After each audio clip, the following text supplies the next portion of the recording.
Assalamualaikum warahmatullahi wabarakatuh. Waalaikumsalam warahmatullahi wabarakatuh.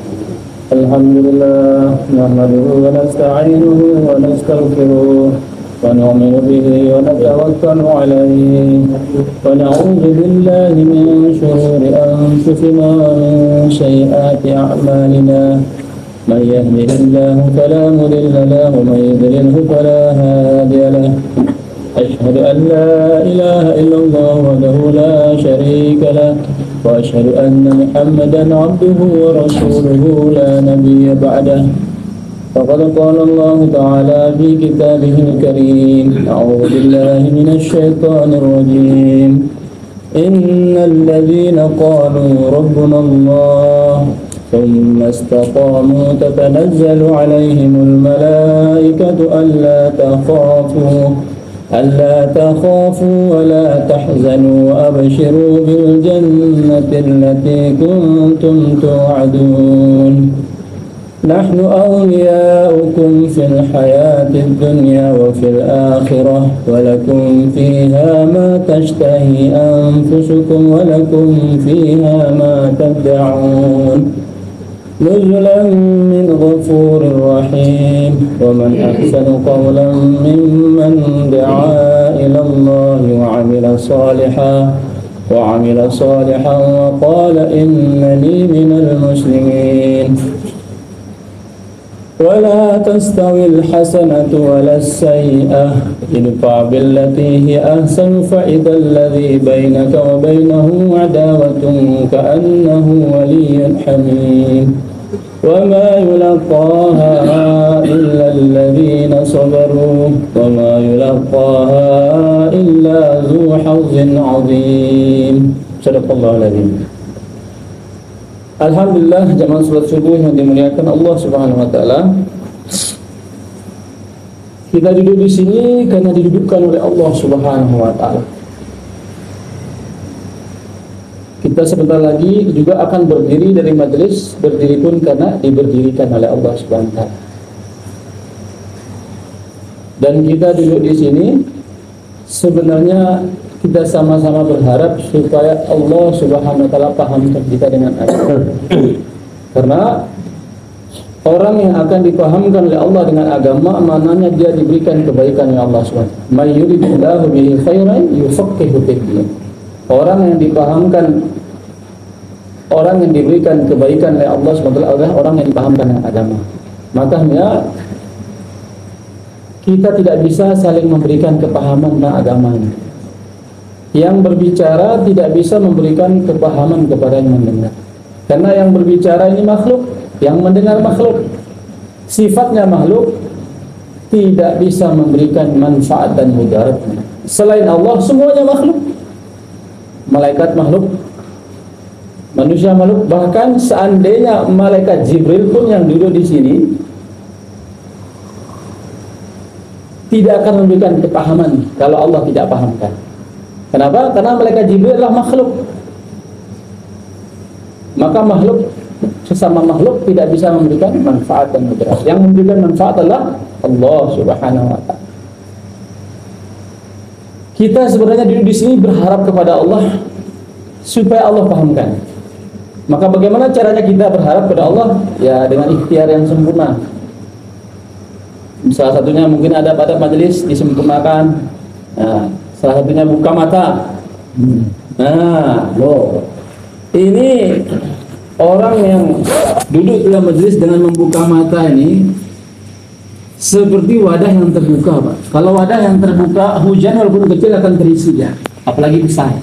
Tapi kalau wadah yang tertutup, jangankan kecil, besar pun hujan tidak akan terisi wadah itu. Kenapa? Karena dia tertutup. Sama dengan kita nih. Kalau mata kita tertutup, maka dia, masya Allah, sehingga kata orang tua kita, meskipun malaikat Jibril sekalipun yang menyampaikan, Allah tidak akan pahamkan kita. Maka hendak bagaimana dalam setiap majelis kita berusaha supaya Allah pahamkan kita dengan salah satu seperti itu, membuka mata. Supaya apa? Supaya Allah pahamkan kita dengan agamanya. Karena orang yang paham agama adalah orang-orang pilihan Allah Subhanahu wa taala. Para nabi, para sahabat ini orang-orang yang telah dipahamkan agama oleh Allah Subhanahu wa taala. Bahkan ya, Masya Allah, agama ini memang sangat penting, tetapi yang lebih penting adalah usaha atas agama. Apa usaha atas? Usaha dakwah yang kita buat ini. Tetapi kepahaman kita terhadap dakwah ini sangat jauh sekali. Sangat jauh sekali. Kemuliaan dakwah, keagungan dakwah ini belum masuk dalam hati kita. Kenapa? Karena kepahaman kita sangat jauh ya daripada para sahabatnya. Jangankan para sahabatnya, Maulana Ilyas saja yang memulai usaha yang kita buat di seluruh dunia ini. Apa kata beliau dalam mafuzatnya? Kepahamanku dengan usaha dakwah ini dibandingkan dengan sahabat, kata beliau, seandainya dijadikan 100%, aku baru memahami usaha ini 1% saja daripada kepahaman sahabat. Nah, kata beliau, seandainya yang 1% yang aku pahami ini, kata beliau, kata Maulana Ilyas ini, yang 1% yang aku pahami dibandingkan dengan sahabat, seandainya dijadikan 100%, kata beliau, baru 1% saja yang aku sampaikan kepada umat. Nah, seandainya 1% yang aku sampaikan kepada umat dijadikan 100% lagi, kata beliau, baru 1% yang aku amalkan.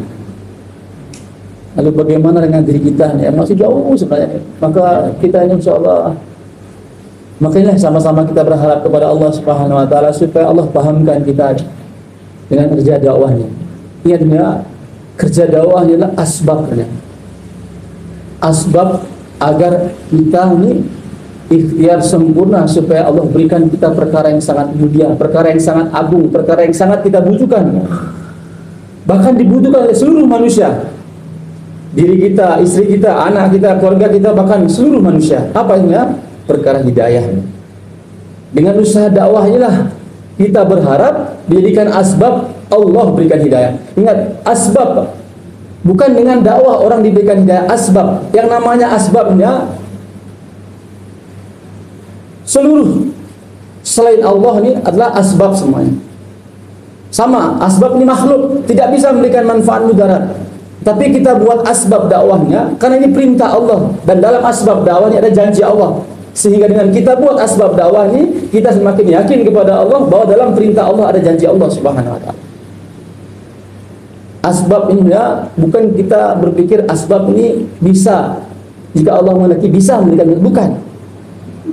Allah yang memberikan manfaat mudarat. Asbab ini, kata orang tua kita ini, adalah penghalang antara manusia dengan Allah, hijab antara manusia dengan Allah, sehingga dengan adanya asbab ini manusia tidak bisa melihat langsung bahwa Allah yang menjadikan semuanya. Sehingga apanya? Asbab ini ujian saja, ujian kepada kita manusia ini. Apakah kita ini dengan menggunakan asbab menjadi yakin kepada asbab, atau yakin kita tetap kepada Rabbul Asbab atau Allah Subhanahu wa taala? Kalau kita yakin kepada asbab, gagal kita ujian ini. Kita harus tetap yakin kepada Rabbul Asbab, itu yang menciptakan asbab. Sehingga bang ya, contohkan Nabi ya, buat dakwah Pak, Masya Allah, betapa sempurnanya usaha Nabi. Semua Nabi buat dakwah, diterima dakwahnya oleh Allah Subhanahu wa taala. Tapi meskipun asbab dakwah, tidak semua ikut Nabi. Bahkan ya, Masya Allah, ini membuktikan bahwa dari perintah, bukan hasil. Kenapa Allah Subhanahu wa taala merintahkan Nabi Musa dakwah kepada Firaun? Bahkan disebut lemah lembut lagi. Izhab ila Fir'auna innahu tagha.